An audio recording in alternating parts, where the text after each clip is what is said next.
Kids అంతేనా? ఒక్కసారి పెద్దగా కేక వేయండి. ఇంకా vibration.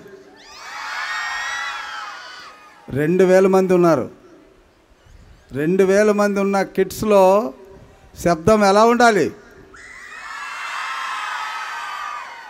Good. Kids KSR and KKR తెలుసా? కేకేఆర్ అంటే ఎవరు? కేకేఆర్ కోటేశ్వరరావు గారు. కేఎస్ఆర్ గట్టిగా కోయ సుబ్బారావు గారు. వీరి జాయింట్ వెంచరే ఈరోజు మనకు భవిష్యత్తునిచ్చేటటువంటి దేవాలయం. ఈ దేవాలయంలోకి ఎంట్రీ కావడం మనందరి అదృష్టం. కిడ్స్ ఇన్స్టిట్యూషన్ అంటే నాకు ఒక మదర్ ల్యాండ్. ఎప్పుడు కిడ్స్ ఇన్స్టిట్యూషన్ ఇన్విటేషన్ వచ్చినా చాలా ఆనందంగా ఫీల్ అవుతాను. ఎందుకంటే నా సొంత కుటుంబానికి వచ్చినట్టు, నా అన్న తమ్ముళ్ళు చూసినట్టు, నా బిడ్డలు చూసినట్టు ఎంతో ఆనందంగా ఫీల్ అవుతాను. ఎందుకంటే కిడ్స్ని 2007లో 240తో స్టార్ట్ చేసి ఈరోజు 6500 మంది భావితరానికి భవిష్యత్తునిచ్చేటటువంటి ఒక పెద్ద దేవాలయాన్నిగా ఏర్పాటు చేశారంటే అది చిన్న విషయం కాదు. సుబ్బారావు గారి శ్రమ ఉంది, సుబ్బారావు గారి విజన్ ఉంది, ఆయన యొక్క హార్డ్ వర్క్ ఉంది, ఇంటిగ్రిటీ ఉంది, ఎక్సలెన్స్ ఉంది, వాట్ నాట్. ఒక వ్యక్తికి బెస్ట్ క్వాలిటీస్ 360 డిగ్రీల్లో మనం చెప్పగలిగితే డిక్షనరీలో ఎన్ని ఉన్నాయో అన్ని అంతా కూడా సుబ్బారావు గారిలో ఉంటాయి. మీరు అనుకోవచ్చు సుబ్బారావు గారు by apparently is a common man, చూడ్డానికి మామూలు మనిషిగా ఉంటారు, కానీ లోపలంతా కూడా అగ్నిపర్వతాలే. ఎందుకంటే ఆయన ఆలోచన, ప్రతి ఆలోచన తనని నమ్మి వచ్చినటువంటి విద్యార్థులకు ఆ నమ్మకంతో తమ పిల్లల్ని ఈ దేవాలయంలో చేర్చిన తల్లిదండ్రులకి తానొక వ్యవస్థకు వ్యవస్థాపకుడని, ఈ వ్యవస్థ అంతా గౌరవిస్తుందే, ఈ వ్యవస్థ గౌరవాన్ని కాపాడడానికి 6 నిశలు కష్టపడేటటువంటి శ్రమజీవి. ఆయనకి ఒక అర్జునుడిగా కురుక్షేత్రంలో కృష్ణుడి యొక్క యుక్తులకు పరిపాలనకు చేదోడు వాదోడుగా ఉండి యుద్ధం చేయగలిగినటువంటి ప్రావీణ్యత ఉన్నటువంటి వ్యక్తి కూడా అవసరమైంది. ఆయనే మీ కోయ శేఖర్. ఈరోజు ఒక సిక్ ఇన్స్టిట్యూషన్ని ఇంత అద్భుతమైనటువంటి ఇన్స్టిట్యూషన్గా వితిన్ స్పాన్ ఆఫ్ 4 ఇయర్స్లో తెచ్చారంటే సుబ్బారావు గారికి అండదండలుగా, చేదోడు వాదోడుగా, కృష్ణుడికి అర్జునుడిగా ఏ రకంగా పోల్చినా ఈ చేయికి ఈ చెయ్యి ఎలాగో, ఈ కన్నుకి కన్ను ఎలాగో ఆ రకంగా పనిచేస్తున్నటువంటి శేఖర్ గారికి, గురువు గారు విద్య పట్ల అకుంఠిత దీక్ష, పిల్లల్ని భావితరంలో మంచి పౌరులుగా తీర్చిదిద్దాలన్నటువంటి ఒక ఆలోచన, తన జీవిత కాలం అంతా కూడా విద్యాబోధనకే అంకితం చేసినటువంటి మహానుభావులు మన డైరెక్టర్ సాంబశివరావు గారు. ఎందుకంటే ఆయన మాకు కూడా గురువే. ఆయన చెప్పే ప్రతి మాటని నేను జీర్ణించుకున్నాను, మీరు విన్నారు. వినడం వేరు, జీర్ణించుకోవడం వేరు. వింటే మర్చిపోతారు, జీర్ణించుకుంటే మరుపు అనేది ఉండదు. అది భావితరానికి అనేక రకాలైనటువంటి స్టెప్స్గా మారుతుంది. సుబ్బారావు గారి ప్రతి మాట మీరు జీర్ణించుకొని ఉంటే ఈరోజు నేను చెప్తున్నా, ఈ 2000 మంది మీరేదైతే మీ జీవిత ఆశయం అనుకున్నారో, ఏ ఆశయాని కోసమైతే మీ తల్లిదండ్రులు ఇక్కడికి మిమ్మల్ని పంపించారో ఆ ఆశయం నెరవేరుతుంది, తప్పకుండా నెరవేరుతుందని నేను ఘంటాపథంగా చెప్తాను. అలాంటి పెద్దలు సాంబశివరావు గారికి శిరస్సు వంచి నమస్కరించి, ఇలాంటి పెద్ద ఇన్స్టిట్యూషన్ని ఒక ప్రిన్సిపాల్గా, ఒక ఇంట్లో తల్లిదండ్రులు తమ 3 పిల్లలు బడికి వెళ్తే లేదా కాలేజీకి వెళితే తిరిగి వచ్చేంత వరకు ఎంతో బెంగపడతారు. అలాంటిది తమ పిల్లలు కాకపోయినా తమను నమ్మి పంపించినటువంటి వందలాది మంది తల్లిదండ్రులకి బాధ్యతాయుతంగా సమాధానం చెప్పాలన్నటువంటి ఒక ఆలోచనతో ఆ పిల్లలందరినీ తన పిల్లలుగా భావించి నిరంతరం కృషి చేస్తున్నటువంటి రామ్ కోటయ్య గారు. ప్రిన్సిపాల్ పదవి అంటే అంత ఈజీ కాదు. రామ్ కోటయ్య గారు ఇక ఇప్పటి వరకు మిమ్మల్ని తన మాటల చలోక్తులతో జీవితం నేర్పినటువంటి మిత్రులు రవిబాబు గారు. రవిబాబు గారు మీరు సినిమాలో ఆయన హాస్యాన్నే చూస్తారు. ఆ హాస్యం వెనక ఆయన యొక్క ప్రయాణాన్ని మీరు చూస్తే అద్భుతమైనటువంటి ప్రయాణం. తండ్రి లెగసీని కాపాడాలంటే చాలా కష్టం. నేను ఒక ఐఏఎస్ ఆఫీసర్, నా బిడ్డలు ఐఏఎస్ ఆఫీసర్ కాలేరు అన్లెస్ వాళ్ళు ఎంతో శ్రమ పడితే. నేను ఒక ఎమ్మెల్యేగా వచ్చాను, నా వారసులు మళ్ళీ ఎమ్మెల్యే కాకపోవచ్చు. అవ్వాలి అనుకుంటే ఎంతో కష్టపడాలి. ఆ రోజు గిరిబాబు గారు, ఆ రోజు పరిస్థితులు వేరు. సినిమా రంగంలోకి రావాలంటేనే భయపడే రోజులు. అలాంటి రోజుల్లో ఆయన వచ్చారు. కానీ ఆ తర్వాత సినిమా రంగంలో విపరీతమైనటువంటి కాంపిటీషన్. ఎంత కాంపిటీషన్ అంటే కట్ త్రోట్ కాంపిటీషన్. మనలో ఎన్నో సుగుణాలు ఉంటే తప్ప, ఎంతో కష్టపడితే తప్ప, ఎంతో వినయ విధేయతలు ఉంటే తప్ప సినీ రంగంలో రాణించడం అనేది చాలా చాలా చాలా చాలా కష్టం. మీరేదో ఆయన 2-3 మాటలు చెప్తే మురిసిపోయారు. ఆ మాటల అవకాశాన్ని పొందడానికి ఆయన ఎంత కష్టపడి ఉంటాడో, ఎన్ని ప్రయత్నాలు చేసి ఉంటాడో కూడా మనం ఆలోచించాలి. అదే కదా జీవితం అంటే. ఆ డైలాగ్ చెప్పడానికి అద్దం ముందు నిలబడి ఎన్ని అభినయాల్లో ఎన్ని ముఖ కవళికలు మార్చి, ఎన్ని కనురెప్పల్ని ఎగరవేసి, ఎన్ని నొసటల్ని లోపలికి తీసుకొని ఆవాభావాల్ని వ్యక్తపరిస్తే ప్రేక్షక మహాశయులు దేవుళ్ళు ఆదరిస్తారన్నటువంటి భయంతో రాత్రులు నిద్రలేక ఎంతో ప్రాక్టీస్ చేసి ఆ డైరెక్టర్ ముందొచ్చి, కెమెరా ముందొచ్చి ఆ డైలాగ్ చెప్తారు.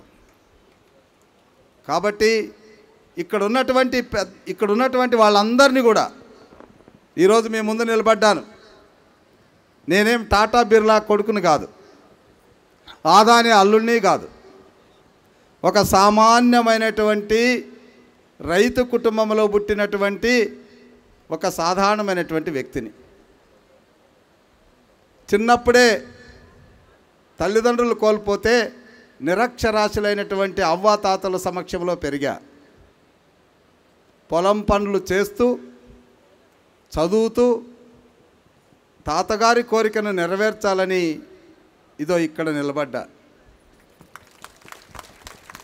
ఈ ప్రయాణం ఏదో పేపర్లో రాసుకుంటేనో మైక్ ముందు 4 డైలాగులు చెప్తేనో మనం ఈ స్థాయికి చేరలా. ఎన్నో ఒడిదుడుకులు, ఎన్నో కష్టాలు అన్నిని భరించి ముందుకు నడిచినప్పుడే కదా విజయం. ఇప్పుడు నేను చెప్తున్నా, మీరు ఒక్క నిమిషం కళ్ళు మూసుకొని నిశ్శబ్దంగా మీరు ఏం కావాలనుకుంటున్నారో మీ మనసు నిండా నింపుకోండి. Just 1 minute please. 1 minute for your future.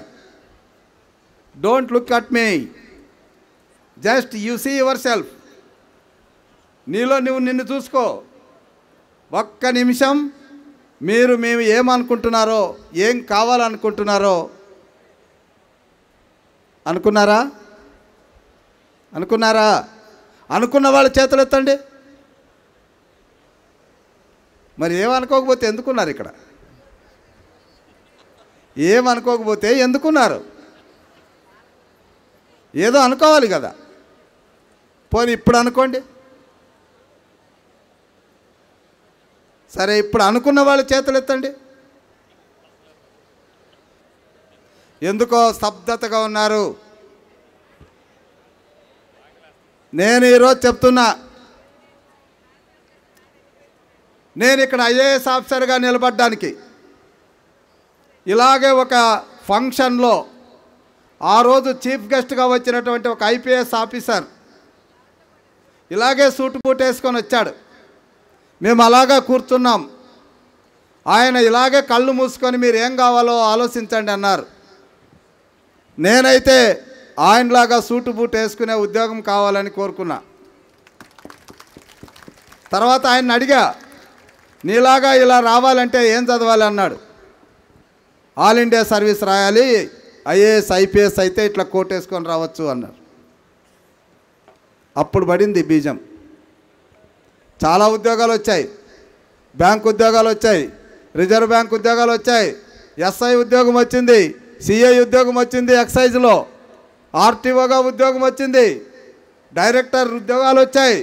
అన్నీ వదిలేసా. లాస్ట్కి లెక్చరర్గా జాయిన్ అయినా. ఎందుకో తెలుసా? లెక్చరర్గా ఉంటే పిల్లలకి పాఠాలు చెప్పేటప్పుడు మనకు కూడా చదువు వస్తుంది. సో నా ఆశయం నెరవేరాలంటే వాళ్ళకి చదువు చెప్పాలి. ఆ జ్ఞానాన్ని నేను సంపాదించి పరీక్షలు రాయాలని 1 సంవత్సరం కాదు, 7 సంవత్సరాలు లెక్చరర్గా పనిచేసి తల్లిదండ్రులు ఏదైతే ఆశించారో వాళ్ళు దగ్గర లేకపోయినా నన్ను పెంచి పెద్ద చేసిన అవ్వాతాతల కోరిక మేరకు ఐఏఎస్ అయ్యాను. ఇప్పుడే చదివింది అమ్మాయి. అన్ని రకాలుగా ఉద్యోగం వచ్చిన తర్వాత అందరూ అది పెద్ద ఇష్యూ కాదు. రైలు ఎక్కడమే కష్టం. రైలు ఎక్కిన తర్వాత ప్రయాణం సాఫీగా జరిగిపోతుంది. సో నేను మిమ్మల్ని అందరినీ కోరేది ఒకటే, మీరు ఏదైతే అనుకుంటున్నారో, మీరు ఒక కలెక్టర్ కావచ్చు, లేదా ఒక ఎస్పీ కావచ్చు, లేదా ఒక యాక్టర్ కావచ్చు, డాక్టర్ కావచ్చు, ఇంజనీర్ కావచ్చు, ఏదైనా కావచ్చు. ఇక్కడ డాక్టర్ అంటే మేమంతా ఇంజనీరింగ్ చదువుతాం కదా, మేము ఎట్లా డాక్టర్లు అవుతాం? పిహెచ్డి చేస్తే డాక్టర్ అవుతారు. సో మీకు కావాల్సినటువంటివి మీరు కావాలి అనుకుంటే ఈరోజే అనుకోండి. మేము కూడా జీవితంలో రాణించాలి, ప్రయోజకులు కావాలి, మా కాళ్ళ మీద మేము నిలబడి మాకు జన్మనిచ్చినటువంటి తల్లిదండ్రులని ఈ సంఘంలో సగర్వంగా తలెత్తుకునేటట్లు చేయాలి అనుకుంటే ఒక్కసారి మన తల్లిదండ్రులు పడే కష్టాన్ని మీ కళ్ళు ముందు ఉంచండి. కూలి చేసేటటువంటి తల్లిదండ్రులు ఉన్నారు, రాళ్ళు మోసేటటువంటి తల్లిదండ్రులు ఉన్నారు, చిన్న చిన్న ఉద్యోగాలు చేసే తల్లిదండ్రులు ఉన్నారు. వాళ్ళు కష్టపడే విధానాన్ని మీ కళ్ళు ముందు ఒక్కసారి జ్ఞాపకం తెచ్చుకుంటే మీరు తప్పకుండా మీరు అనుకున్న ఆశయం నెరవేరుతుంది. నేను మాటలు చెప్పే మనిషిని కాదు, ప్రాక్టికల్గా చేసి సాధించాను కాబట్టే నేను చెప్తున్నా. దీనికి కావాల్సింది ఒకటి హార్డ్ వర్క్. హార్డ్ వర్క్ అంటే కష్టపడాలి. ఒక వ్యక్తి బలంగా ఉన్న వ్యక్తి ఒక పెద్ద బండరాయిని ఇస్తే, ఆయనకు ఒక సుత్తి ఇస్తే గట్టిగా కొడితే ఒక్క మార్గా అది బండ పగిలిపోయింది అనుకోండి. ఆయన అంతలా ఉన్నాడు కాబట్టి ఒక్క మాటకే బండ పగిలిపోయింది, నేను బక్కచిక్కగా ఉన్నాను, నా శాత ఏమవుతుందని మనం వెనకబడకూడదు. అదే సుత్తి తీసుకొని 1కి 3 సార్లు కొట్టామనుకోండి బండ పగిలిపోతుంది. ఇక్కడ కావాల్సింది హార్డ్ వర్క్. 1కి 2 సార్లు 3 సార్లు ప్రయత్నం చేయడమే. ఒకరికి ఒక్కసారి చదివితే చదువు వచ్చేస్తుంది, ఒకరికి 2 సార్లు చదివితే ఎక్కుతుంది, ఒకరికి 3 సార్లు చదివితే ఎక్కుతుంది. ఇంకొకటి కూడా మనం గమనించాలి, ఒక్కసారి ఎక్కిన వాడు ఎక్కువ చదవలేడు. చదువు కొద్దిగా లేటుగా అందేవాళ్ళు 3-4 సార్లు చదవాలి, అంతే తేడా. మొత్తం అదే వస్తుంది. ఇప్పుడు ఒక రైలు ప్రయాణం చేయాలి, ప్రశాంత్ ఎక్స్ప్రెస్కి ఎక్కాలి, 8:40కి టైం, గుంటూరుకి వెళ్ళాలి, 10 కిలోమీటర్లు ఉంది ఇక్కడ నుంచి. మనం వెళ్ళాలంటే కాలినడకన వెళ్ళాలంటే 2 గంటలు పడుతుంది బాగా స్పీడ్గా నడిస్తే. సైకిల్ మీద వెళితే గంట పడుతుంది, సైకిల్ మోటార్ మీద వెళితే అరగంట పడుతుంది. 3 ఉన్నారు, రైలు ప్రయాణం చేయాలి. ఏం చేయాలి? సైకిల్ మోటార్ ఉన్నాయని ఏం చేస్తాడు? అరగంట ముందు బయలుదేరతాడు. సైకిల్ ఉన్నాయని ఏం చేస్తాడు? గంట ముందు బయలుదేరతాడు. ఇవి 2 లేని వాళ్ళు ఏం చేస్తారు? 2 గంటల ముందు బయలుదేరతారు. చేరేది గమ్యస్థానమే. కాబట్టి మనకి ఉంది, ఇది లేదు, అది లేదు, ఇది ఉంది అనేటువంటి చిన్న చిన్న కారణాలు చూపొద్దండి. మనలో ఏది ఉందో దాన్ని ఉపయోగించండి, తప్పకుండా గమ్యస్థానం చేరుతాం. ఇక రెండవది మీకు కావాల్సింది కమ్యూనికేషన్ స్కిల్స్. ఈరోజు నీకు ఎంత నాలెడ్జ్ లోపల ఉందన్నది కాదు ముఖ్యం, నువ్వు దాన్ని ఎలా ప్రజెంట్ చేస్తున్నావు అన్నటువంటిదే ముఖ్యం. రేపు మీకు క్యాంపస్ ఇంటర్వ్యూలు జరిగితే మీ పరీక్షలన్నీ మీ మార్కుల్లో తెలిసిపోతాయి, రాసినటువంటివన్నీ కూడా. కానీ అక్కడ వాళ్ళు చూసేది మీ మార్కులు మీ మాస్టర్ చెప్తారు, కానీ వాళ్ళు టెస్ట్ చేసేది మీ కమ్యూనికేషన్ స్కిల్స్. ఈరోజు మా రవిబాబు గారు ఉన్నారు, ఆయన మాట్లాడే మాటల్లో మామూలుగా మాట్లాడితే ఎవరు చూడరు, కానీ ఆయనలో ఒక గొంతులో ఒక జీర వచ్చినప్పుడు అందరూ చప్పట్లు కొడతారు. మాట్లాడే మాట అందరూ మాట్లాడతారు, కానీ దాన్ని అభినయం చేస్తూ అవతడు వాడిని ఆకర్షిస్తూ ఒక రకమైన మెస్మరిజం చేస్తూ మాట్లాడగలిగినటువంటి వాళ్ళు ఎన్టీ రామారావు, స్వర్గీయ నందమూరి తారక రామారావు గారు. ఆయన మాట్లాడితే ఇప్పటికీ కూడా కోట్లాది మంది ఇలలేస్తారు. ఆయన మాట్లాడేది కాదు, ఆయన అభినందిస్తే కూడా. ఇప్పుడు రవిబాబు గారు వచ్చి ఎన్టీ రామారావుని గురించి మాట్లాడమంటే ఆయన గొంతు వేరే రకంగా వెళ్ళిపోతుంది.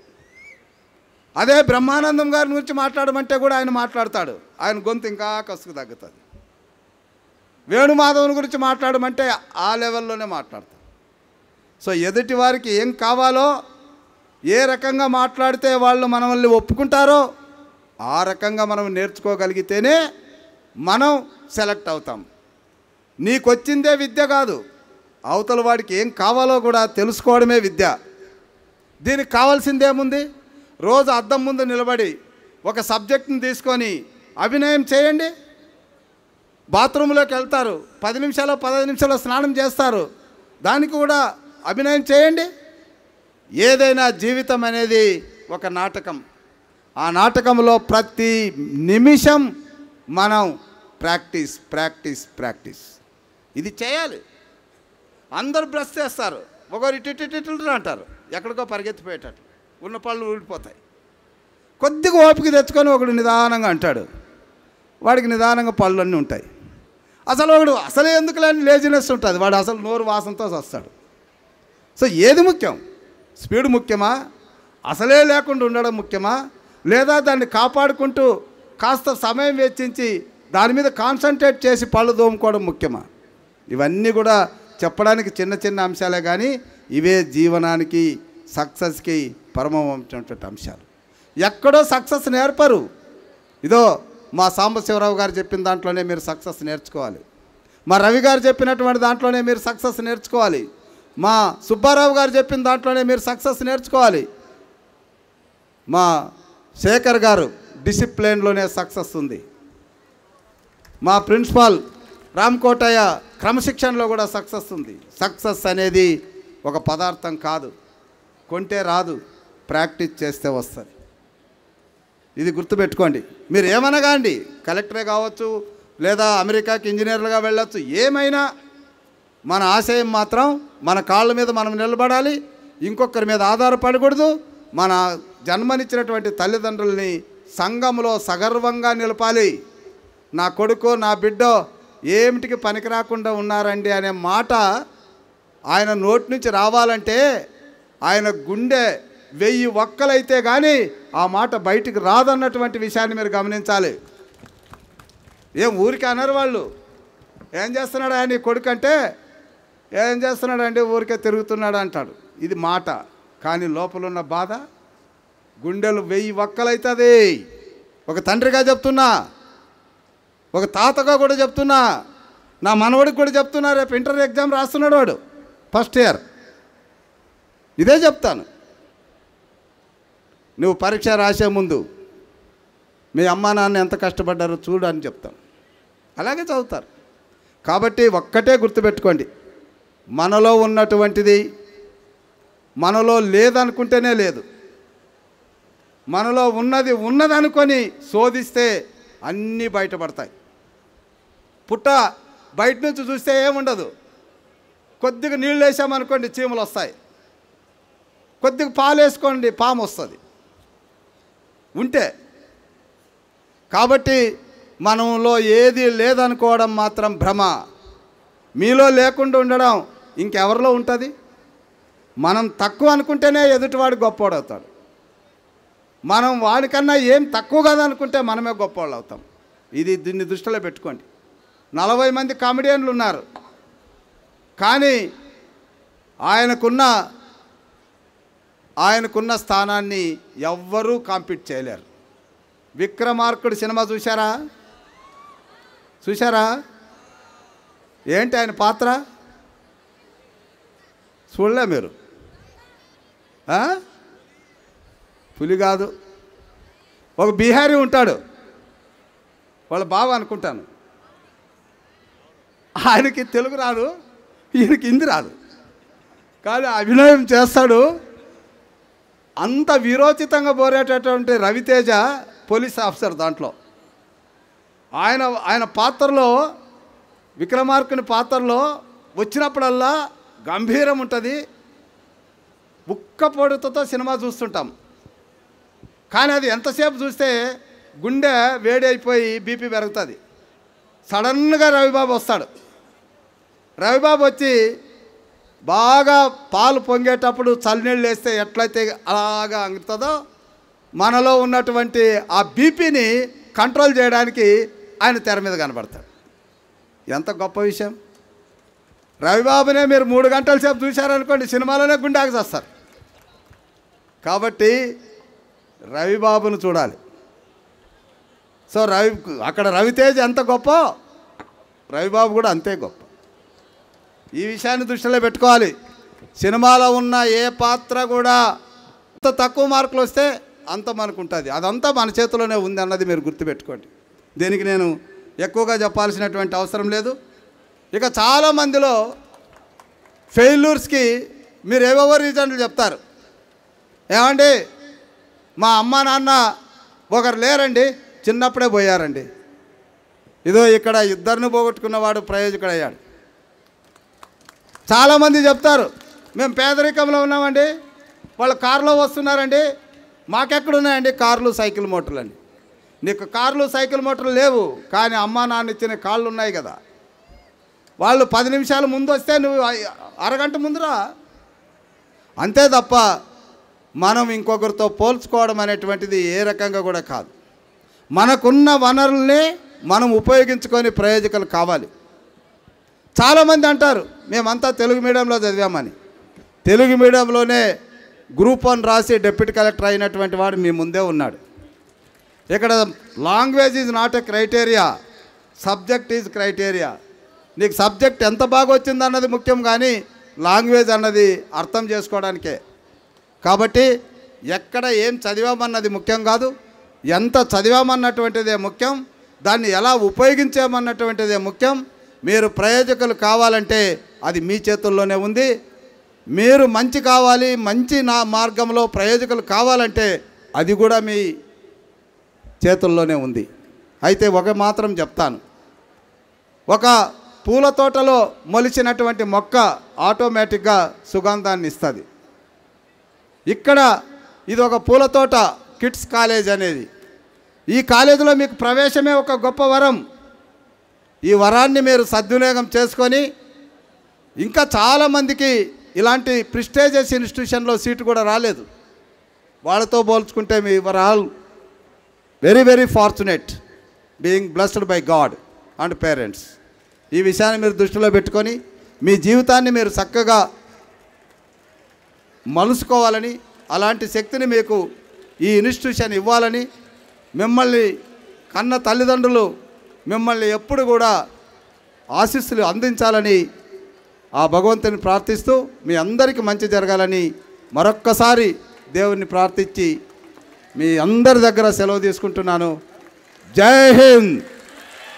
మన సుబ్బారావు గారు కోరారు, నెక్స్ట్ ఈ టైం కాకుండా మీ క్లాస్ అవర్స్ జరిగే టైంలోనే ఏదో ఒక 1 అవర్ మీ కెరీర్ గైడెన్స్ కింద ఏ రకంగా మీరు ముందుకెళ్లాలో, ఏ రంగాన్ని మీరు ఎన్నుకుంటే ఎలా వెళ్ళాలో దానికి మీకు గైడింగ్ ఫ్యాక్టర్గా నేను మీకు పనిచేయడానికి సిద్ధంగా ఉన్నానని మనవి చేసుకుంటూ, తప్పకుండా మీరు ఏం కావాలనుకున్నారో ఒక 30 మంది ఒక చోట గుమికూడితే వాళ్ళతో మాట్లాడడానికి ఒక 1 అవర్ మీతో స్పెండ్ చేయడానికి నాకు ఎలాంటి అభ్యంతరం లేదని మీ అందరికి తెలియజేస్తాను.